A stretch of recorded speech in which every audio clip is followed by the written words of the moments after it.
الحمد لله رب العالمين والصلاة والسلام على سيد الأنبياء والمرسلين وعلى آله وصحبه وذرياته وأهل بيته أجمعين. أما بعد، أعوذ بالله من الشيطان الرجيم. بسم الله الرحمن الرحيم. ثاني اثنين إذ هما في الغار اذ یقول لصاحبہ لا تحزن ان اللہ معنا. صدق اللہ العظیم وصدق رسولہ النبی الکریم ونحن علی ذلک لمن الشاہدین والشاکرین والحمد للہ رب العالمین. اللہم صلی علی محمد وعلی آل محمد وبارک وسلم. سبحان ربک رب العزت عما یصفون وسلام علی المرسلین والحمد للہ رب العالمین. محترم بزرگان دین، مکرم سامعین کرام، معزز نوجوانان اسلام، السلام علیکم ورحمۃ اللہ وبرکاتہ. الحمدللہ گزشتہ چند جمعوں سے خلیفۃ المسلمین امیر المؤمنین خسر رسول والدہ عائشہ حضرت ابو بکر صدیق رضی اللہ تعالیٰ عنہ کی مبارک زندگی اور آپ کی حیات طیبہ کے کچھ اہم پہلو آپ کے سامنے عرض کیے گئے.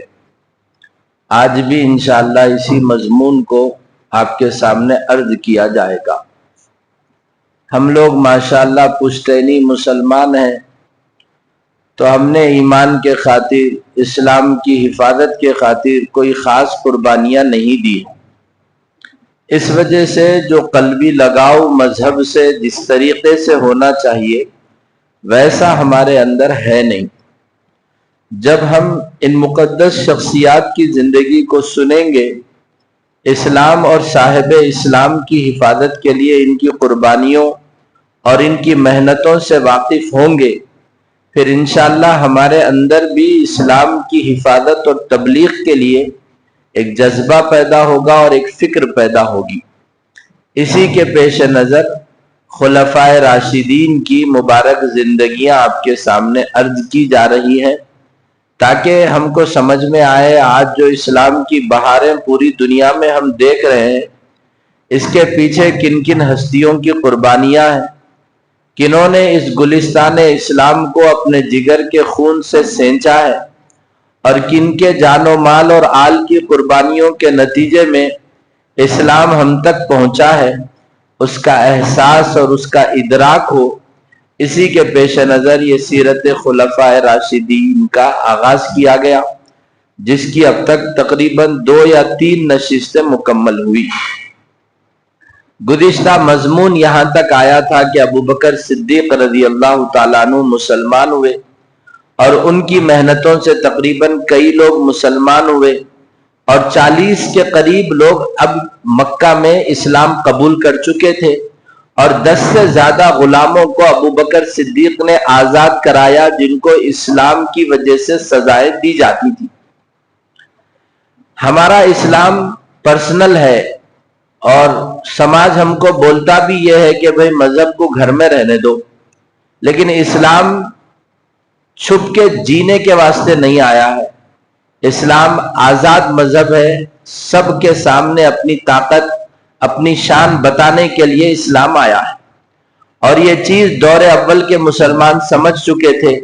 اس لیے ابو بکر صدیق اسلام کی تبلیغ کے لیے شب و روز کوشاں رہتے تھے. آپ نے ایک نظام بنایا تھا، اپنے گھر کے پاس چبوترا بنائے تھے، جس پر نماز پڑھتے تھے، قرآن کی تلاوت کرتے تھے. پوری مشرک قوم اور خصوصاً عورتیں اور بچے ابو بکر کا قرآن سننے کے لیے گھر کے کام کاج چھوڑ کر اس جگہ آ کر بیٹھ جاتے تھے. دل والا اگر قرآن پڑھے گا نا تو دل پہ اثر ہونا ہی ہونا ہے.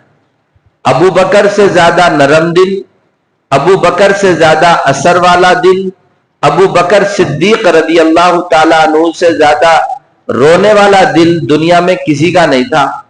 اسی لیے آپ جب قرآن پڑھتے تھے لوگ بے چین ہو جاتے تھے.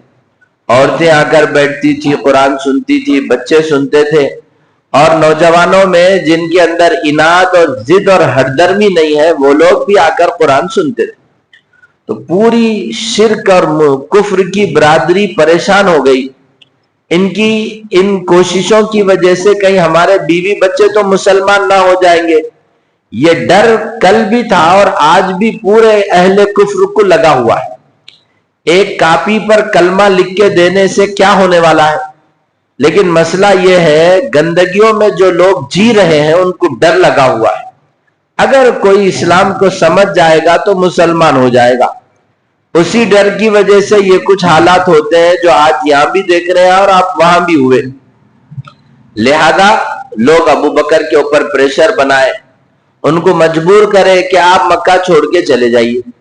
40 کے قریب لوگ مسلمان ہو گئے تو سرکار نے بھی لوگوں کو اجازت دے دی تھی کہ دوسرے ملک میں جا کر آپ لوگ جیے. چنانچہ 14 افراد حبشہ گئے تھے.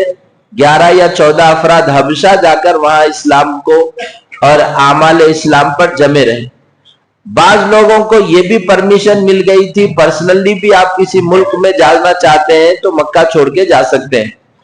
جب یہ اجازتیں حاصل تھی تو ابو بکر صدیق مکہ چھوڑ کے جانا چاہ رہے تھے، کیونکہ مشرکین مکہ آپ کو مارتے تھے، ستاتے تھے اور مجبور کرتے تھے یا تو کام بند کر دو یا پھر ملک چھوڑ کے چلے جاؤ.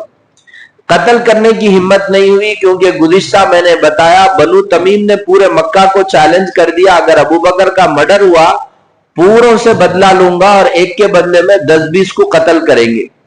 اس وجہ سے جان سے مارنے کی تو کسی کا ہمت نہیں تھی، لیکن ٹارچر کرنا، مارنا، ستانا یہ تو لگا تھا. تو آپ نے سرکار سے اجازت ملنے کی وجہ سے دوسرے ملک کو جانے کا ارادہ کیا. چنانچہ ابو بکر صدیق ابھی سفر ہی میں تھے تو راستے میں عرب کا باعزت، مؤثر، با اثر آدمی ابن دغنہ ملا. اس نے ابو بکر کو کہا کہ کہاں جا رہے ہیں؟ تو کہا کہ میں مکہ چھوڑ کے جا رہا ہوں، یہ لوگ میرے کو مسجد نماز پڑھنے نہیں دے رہے، قرآن پڑھنے نہیں دے رہے، اس لیے مکہ چھوڑ کے جا رہا ہوں. تو وہ ہندو ابو بکر کے بارے میں کہنے لگا انک رجل لا یخرج ولا یخرج، تم ایسے آدمی ہیں نہ تم خود مکہ سے نکل سکتے، نہ کوئی مئی کلال تم آپ کو مکہ سے نکال سکتا. کسی میں ہمت نہیں ہے جو آپ کو مکہ سے نکالے. آپ چلیے، جا کر جو کرنا ہے وہ آپ اپنے گھر پر کریے، اپنے چبوترے پر کریے. چنانچہ ابن دغنہ کے یہ کہنے پر ابو بکر صدیق پھر واپس آئے. آپ اسی چبوترے پہ بیٹھ کے نماز پڑھنے لگے، قرآن پڑھنے لگے. تو مشرکین مکہ ابن دغنہ کو بلائے اور بولے بھائی یہ آدمی قرآن پڑھ رہا ہے، ہمارے بیوی بچے پاگل ہو جا رہے ہیں، اسلام کو قبول کر رہے ہیں، کفر کو چھوڑ دے رہے، ایسا تو ہو نہیں سکتا. تو ابن دغنہ نے پبلک کو کہا کس کو نکال رہے بھائی؟ جو آدمی بیواؤں کی مدد کرتا اس کو نکال رہے. کس کو نکال رہے بھائی؟ جو آدمی بے روزگاروں کو کمانے کے مواقع فراہم کرتا اس کو نکال رہے. کس کو نکال رہے؟ باہر سے مہمان آئے تو ان کی دل کھول کر ضیافت کرتا اس کو نکال رہے. کس کو نکال رہے ہیں؟ جو آدمی سیلاب میں، زلزلوں میں پوری پبلک کا تعاون کرتا، ایسے بندے کو نکال رہے. آپ مت نکالیے آپ اس کو. تو مشرکین مکہ نے کہا ٹھیک ہے بھائی، یہ شخص ہماری سوسائٹی کا با اثر آدمی ہے، انسانیت نواز آدمی ہے، لیکن مسئلہ یہ ہے اس کے قرآن پڑھنے سے ہمارے بچے، ہماری بیویاں گھراں چھوڑ کے ان کے پیچھے جا رہے ہیں. تو تب ان لوگوں نے کہا کہ آپ ابو بکر کو بولیے کہ وہ اپنے گھر میں قرآن پڑھے، جیسے ہم لوگ اپنے گھر میں مسلمان ہیں. مشرکین مکہ نے ابن دغنہ کو کہا ابو بکر کو بولیے اپنے گھر میں قرآن پڑھو، بولیے اپنے گھر میں نماز پڑھو، بولیے باہر آ کے یہ سب کام مت کرو، بولیے. غیر ضروری طور پہ آج پوری دنیا میں اور ہندوستان میں ایسا ہی اسلام لوگ چاہ رہے ہیں. یہ جتنی فلم انڈسٹری ہے نا، ان لوگوں نے فلموں کے ذریعے یہ پیغام دے دیا ہے آپ کا مذہب آپ کا پرسنل ڈیسیزن ہے، وہ آپ کے گھر میں ہونا. پبلک میں آپ انڈین بن جائیے، پبلک میں آپ سیکولر بن جائیے، مذہب کا تعلق آدمی کے پرسنل ڈیسیزن سے ہے، گھر میں کرو آپ مذہب پہ عمل، باہر نہ کو کرو۔ یہ تو ان لوگ آپ بول رہے ہیں اور ہم مسلمان کر بھی رہے، مسجد میں نکاح ہوگا، فنکشن ہال میں ڈی جے ہوگا، یہ وہی مشرکانہ سوچ ہے۔ مذہب کا تعلق گھر سے ہے، روم سے ہے۔ پبلک میں آپ ہندو رہو، پبلک میں آپ آوارہ رہو، کیسا بھی رہو، سود لیتے رہو، مٹی لیتے رہو، کیا بھی کرو آپ مذہب، خالی عید کی نماز پڑھ لو، جمعہ کی نماز پڑھ لو، اور کیا بولے تو مر گئے تو جنازے کو اسلام کے مطابق دفن کر دو، پبلک میں آپ آزاد رہو۔ یہی بات ابو بکر کو ان لوگوں نے کہا، روم میں اسلام کو چلاؤ، گھر میں اسلام پر عمل کرو، باہر اسلام کو مت لاؤ۔ ابو بکر تیار ہو گئے اور گھر میں آئے اور گھر ہی میں نماز پڑھنے لگے، گھر ہی میں جو سو قرآن پڑھنے لگے۔ لیکن وہ ابو بکر صدیق تھے، کہاں رہ سکتے تھے؟ چند ہی دنوں کے بعد پھر آ کے گھر کے چبوترے پہ نماز پڑھنے لگے، قرآن پڑھنے لگے، عورتیں بچے سب آ کر قرآن سننے لگے۔ تو اب ابن دغنہ کو مشرکین عرب بلائے، بولے بھائی آپ کا سمجھوتا تھا، آپ کا اگریمنٹ تھا، انہوں گھر میں پڑھتے، بولے باہر پڑھ رہے، یا تو آپ حفاظت ان سے ہٹا لو یا نہیں تو ہم ان کو مکہ سے نکال کے باہر کر دیں گے۔ ابن دغنہ آیا، ابو بکر صدیق کے پاس آیا، ارے انہوں مسلمانوں کو بہت چاہتے صاحب، اچھے لیڈر ہے، ہندو ہے لیکن مسلمانوں کو بہت چاہتا ہے، انہیں فلاں ہے بھائی لیکن مسلمانوں کا بڑا ہمدرد ہے۔ یاد رکھ لیجئے، کفر کبھی بھی اسلام کا سچا پکا ہمدرد نہیں ہو سکتا ہے۔ جو دکھ رہا ہے وہ آپ کے آنکھوں کا دھوکہ ہے۔ کبھی بھی کفر سے کسی بھی پارٹی کا ہو وہ آپ کا خیر خواہ ہو ہی نہیں سکتا ہے۔ اگر آپ کو خیر خواہ نظر آ رہا ہے تو وہ آپ کے ایمان کی سطح کے کمزور ہونے کی وجہ سے نظر آ رہا ہے۔ کبھی کفر آپ کا پکا سچا جانبدار خیر خواہ ہو ہی نہیں سکتا ہے۔ ابن دغنہ نے کہا، لوگ معاشرے میں میرے کو دھوکے باز کہیں گے ابو بکر، لوگ معاشرے میں میرے کو وعدہ خلافی کرنے والا کہیں گے ابو بکر، اس لیے ابو بکر یا تو میری حفاظت ہٹا لوں گا میں، یا نہیں تو تم پھر گھر میں جا کے قرآن پڑھنے لگ جاؤ۔ تو ابو بکر بولے میرے کو کسی کافر کی پناہ کی ضرورت نہیں ہے، میں اللہ کی پناہ میں رہوں گا، اللہ میری حفاظت کرے گا۔ اور آپ ویسے ہی باہر قرآن پڑھنے لگے، ویسے ہی باہر نماز پڑھنے لگے۔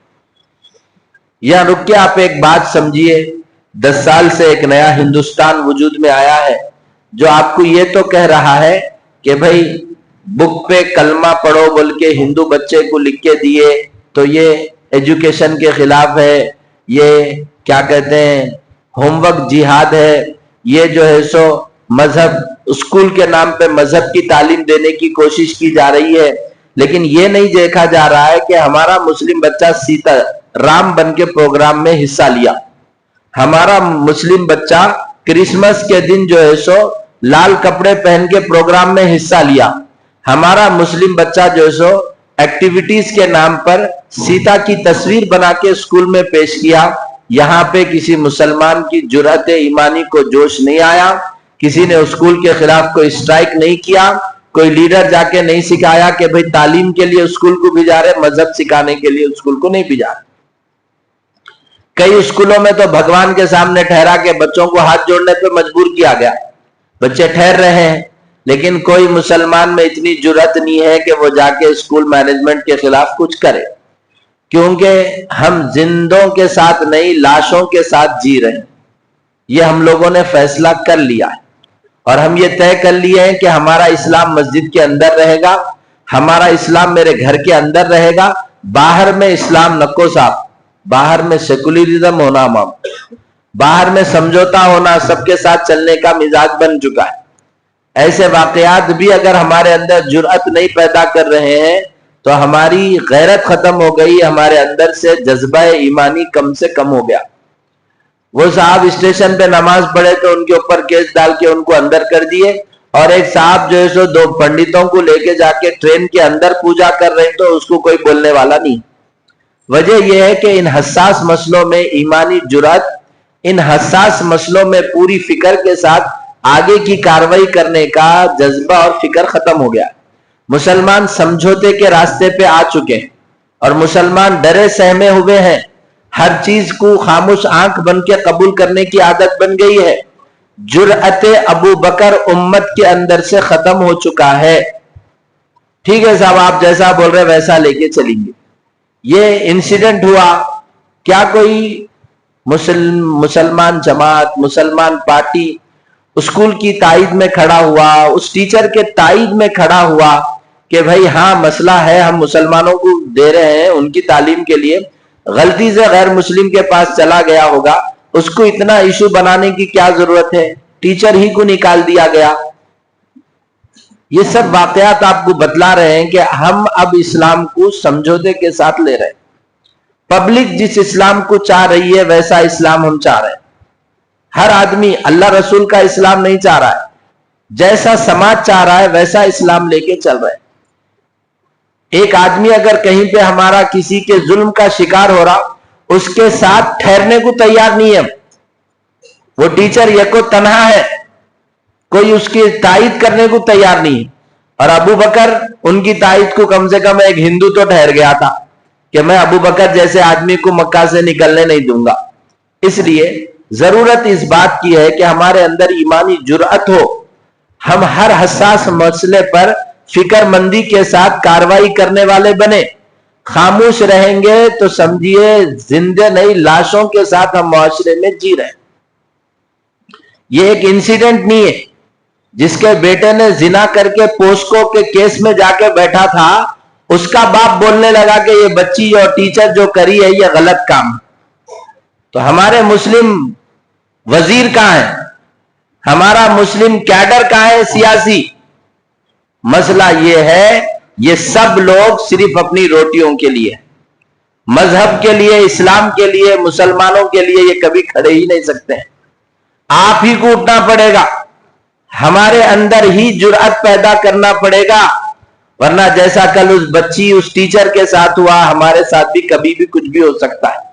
جرأت ایمانی کے لیے مسجد کا ماحول ہونا چاہیے، جرأت ایمانی کے لیے صحابہ اکرام کی زندگیوں سے جڑنا چاہیے، جرأت ایمانی کے لیے قرآن سے جڑنا چاہیے، جرأت ایمانی کے لیے اعمال سے جڑنا چاہیے، تبھی جا کر ایسے حالات کا ہم مقابلہ کر سکتے ہیں۔ ورنہ وہی سمجھوتا، ٹیچر کو نکال دیے، اسکول جو ہے سو معافی مانگ لیا، کوئی مسئلہ ہی نہیں ہے۔ جھکنے کی عادت ہو گئی ہے، جھکنے کی عادت۔ ٹھیک ہے، آپ یہاں جھک رہے ہیں تو آپ کے بھی بچے کسی غیر مسلم کے اسکول میں پڑھتے ہیں، آپ کیا کاروائی کریں صاحب؟ انہیں ہندو کا کوئی پاٹ پڑھایا تو آپ جا کے سوال بھی نہیں کر سکتے۔ ہم مردہ لاشوں کے ساتھ جی رہے ہیں، ہم نے یہ اعلان کر دیا۔ کتنے ہی غیر مسلم اسکول ہے، آر ایس ایس کی ذہنیت کے اسکولز ہے، جہاں بچوں کو سب کچھ پڑھایا جا رہا ہے، ان کے مذہب کی کتاب کا سبق سمجھایا جا رہا ہے، لیکن مسلمان دیکھیں گا تو نہ اس کے بچے کو ہوم ورک کیا دیے بول کے۔ مسلمان باپ کبھی ڈائری کھول کے دیکھیں گے تو نہ میرے بچے کو کیا پروجیکٹ دیے، کیا کام دیے۔ اس لیے اس کا ایک مثبت پہلو ہم سب کو یہ لینا چاہیے، ہم اپنے اسکولوں کا جائزہ لیں کہ کہیں ہمارے بچوں کو تو کچھ نہیں سمجھایا جا رہا ہے۔ تعلیم کے لیے جا رہے ہیں، تعلیم دینا ہی اسکول کا کام ہے۔ تعلیم کے علاوہ کوئی بھی مذہب کی تعلیم دے رہے ہیں، غیر مذہب کی تعلیم دے رہے ہیں، تو ہم اس پر ویسے ہی ایکشن لیں جیسا یہ ایکشن لیا۔ الغرض ابو بکر صدیق رضی اللہ تعالیٰ عنہ سے ابن دغینہ نے اپنی حمایت ہٹا لی اور کہا کہ ابو بکر تم اپنے کیا کہتے ہیں، اب جو ہے تم جیسا اپنا اسلام پہ عمل کرنا چاہ رہے ہو عمل کرو، میں تمہاری مدد نہیں کروں گا۔ ابو بکر نے کہا میں کسی کافر کی پناہ نہیں لیتا، میں اللہ کی پناہ میں رہوں گا۔ یہ واقعات ہو گئے۔ حضور صلی اللہ علیہ وسلم نے کچھ صحابہ کو حبشہ ہجرت کرنے کا حکم دیا۔ اس کے بعد حضور صلی اللہ علیہ وسلم کو بھی اللہ تعالیٰ نے مدینہ ہجرت کرنے کی اجازت دے دی۔ حضرت عائشہ صدیقہ رضی اللہ تعالیٰ عنہ فرماتی ہیں کہ ان کے جملے سے پہلے آپ میری بات سنیے۔ حضور سب سے زیادہ مسجد میں آپ کا وقت گزرتا تھا، اس کے بعد آپ اکثر اپنے بیویوں کے گھروں میں وقت آپ گزارتے تھے۔ تیسرا کوئی گھر تھا جہاں سرکار زیادہ جاتے تھے تو وہ ابو بکر صدیق کا گھر تھا۔ اسی لیے اما جان حضرت عائشہ کہتی ہیں کبھی ایسا نہیں ہوا حضور یا تو صبح ہمارے گھر آتے یا شام ہمارے گھر آتے. ابو بکر کے گھر آ کر کیا کرتے؟ دن بھر کی پلاننگ کرتے، کیسے اسلام کو آگے پھیلایا جائے، کن لوگوں سے ملاقاتیں ہوں، کن کن لوگوں سے ملاقاتوں کے بعد کیا نتیجہ نکلا ہے. اور شام میں بھی جا کر روزانہ ابو بکر کے گھر حضور جاتے تھے. اندازہ کریے کیسے مددگار تھے ابو بکر اسلام کے، اور کیسے وفادار تھے ابو بکر محمد رسول اللہ کے، کہ سرکار روزانہ 2 بار ابو بکر کے گھر تشریف لے جاتے تھے. حضرت عائشہ رضی اللہ تعالی عنہ کہتی ہیں ایک بار اتفاق ایسا ہوا دوپہر کے وقت آپ آ پائے. عام طور پہ اس وقت میں کبھی آپ نہیں آتے تھے، آپ آئے اس وقت امی جان بھی تھے، میں بھی تھی، حضور صلی اللہ علیہ وسلم آئے، ابو بکر بھی بیٹھے ہوئے تھے. تو حضور نے ابو بکر کو کہا کہ ابو بکر میں کو پرائیویسی دو، خلوت دو، سب کو تخلیہ کرا دو، نکال دو گھر سے. تو ابو بکر نے کہا یا رسول اللہ میرے ماں باپ آپ پر قربان ہیں، میرا خاندان آپ پر قربان ہے، یہ لوگ آپ کی بات کو راز رکھیں گے. سوچئے آج میں مسلمان ہوں بولنا ہمارے لیے آسان ہے، اس زمانے میں اسلام کے لیے کوئی فیصلہ کرنا، مذہب کے بارے میں کچھ کام کرنا بہت دل گردے کا کام تھا. ہجرت کرنا ہے بولنے کے واسطے سرکار بولے تمہارے امی جان کو ہٹا دو، تمہارے گھر کے بچوں کو ہٹا دو، میں پرسنل تمہارے سے بات کرنا چاہ رہا ہوں. آج الحمدللہ آپ جماعت میں جا سکتے ہیں، گشت میں بیٹھ سکتے ہیں، درس میں بیٹھ سکتے ہیں، اجتماعات میں شرکت کر سکتے ہیں، لیکن آپ کسی میں بھی جانے کو تیار نہیں. آپ چاہ رہے ہیں کہ جس طرح انگریزوں کے زمانے میں مولانا جو ہے سو جنازے میں لیٹتے تھے اور 4 لوگ مولانا کو اٹھا کے قبرستان لکھ جاتے تھے، وہ لکھ جانے کے زمانے میں مول صاحب دین کی بات سمجھاتے تھے. یورپ پر اور انگریزوں کی حکومت میں ایسا دور بھی مسلمان ملکوں میں آیا. ہم اس ایسے دور کے انتظار میں، اب آسان سے گشت میں بیٹھ جانا، کسی درس میں بیٹھ جانا، جمعہ کے بیان میں بیٹھ جانا، کسی مولانا کے اجتماع میں بیٹھنا، یہ پوری آزادیاں ہیں ہمارے پاس، اس کی قدر نہیں ہے. وہاں ایسی تنگی تھی، حضور کو بولنا پڑا کہ ابو بکر تمہارے گھر کے لوگوں کو ہٹا دو، کچھ پرسنل دین کی بات کرنا ہے، پرائیویٹ میں بولنا ہے. تو ابو بکر نے کہا یا رسول اللہ میرا پورا خاندان آپ پر قربان ہے، یہ لوگ وفادار ہے، غدار نہیں ہے. تب حضرت نبی رحمت صلی اللہ علیہ وسلم نے ابو بکر کو کہا کہ ابو بکر اللہ نے مجھے ہجرت کی اجازت دی، اور اس سے بڑی بات سنیے، اللہ تعالیٰ نے میرے ساتھ ہجرت کے لیے تم کو چنا ہے. اللہ نے میرے ساتھ ہجرت کے لیے تم کو چنا ہے. اللہ نے حکم دیا کہ محمد رسول اللہ رفیق سفر تمہارے ابو بکر رہیں گے. یہاں رک کے ایک بات سمجھیے آپ. ایک دن حضرت اما جان عائشہ صدیقہ رضی اللہ تعالیٰ عنہ کے پہلو پر سر مبارک رکھ کے سرکار آرام کر رہے تھے. آپ نے آسمان کے ستاروں کو دیکھ کر حضرت عائشہ سے پوچھا عائشہ کسی کے نیکیاں ستاروں کی طرح ہوں گے کیا؟ حضرت عائشہ کے دل میں آیا کہ شاید میرے ابا جان کے ہوں گے. تو حضور بولے کہ عائشہ ستاروں کی طرح نیکیاں عمر بن خطاب کے ہیں، اتنے نیکیاں کرنے والا ہے عمر بن خطاب. جتنے نیکیاں، جتنے ستارے آسمان میں ہیں ابو بکر کی اتنی نیکیاں ہیں. یہ بات ہوئی، ختم ہو گئی. اس کے بعد ایک دور آیا، عمر رضی اللہ تعالیٰ عنہ اسلام قبول کرے، اسلام پر رہے اور ایک لمبی زندگی گزارے. اس کے بعد حضرت عمر نے ایک دفعہ کہا میری خواہش ہے کہ ابو بکر ہجرت کی 3 رعایتیں میرے کو دے دے اور میری زندگی کی پوری نیکیاں لے لے. کیا بولے؟ میری خواہش ہے، عمر بن خطاب کہہ رہے ہیں میری خواہش ہے کہ عمر کی زندگی بھر کی نیکیاں. کون عمر؟ فوج کا نظام دنیا کو دینے والے عمر. کون عمر؟ 1000 جامعہ مسجدیں بنانے والے عمر. کون عمر؟ 100 مدرسوں کا آغاز کرنے والے عمر. کون عمر؟ 14,000 مربع میل پر حکومت کرنے والے عمر. کون عمر؟ جن کی حکومت میں بے شمار ملک اسلام کے آغوش میں آ گئے. کون عمر؟ سارے مسلمانوں کو بیت المال سے بڑی بڑی رقمیں وظیفوں میں دینے والے عمر. کون عمر؟ جن کے بارے میں سرکار نے کہا لوکانا بادی نبی یا لکانا عمر. وہ عمر کہہ رہے ہیں میری پوری زندگی بھر کی نیکیاں ابو بکر لے لے اور میرے کو صرف ہجرت کے 3 دن دے دے. بہرحال یہ سفر ہجرت ابو بکر کی زندگی کا شاندار سفر ہے، ابو بکر کی زندگی کا نگینہ ہے اور ہمارے اسلام کی ترقی کا سبب ہے۔ پورا اہل اسلام ابو بکر کے احسان کے تلے دبا ہوا ہے۔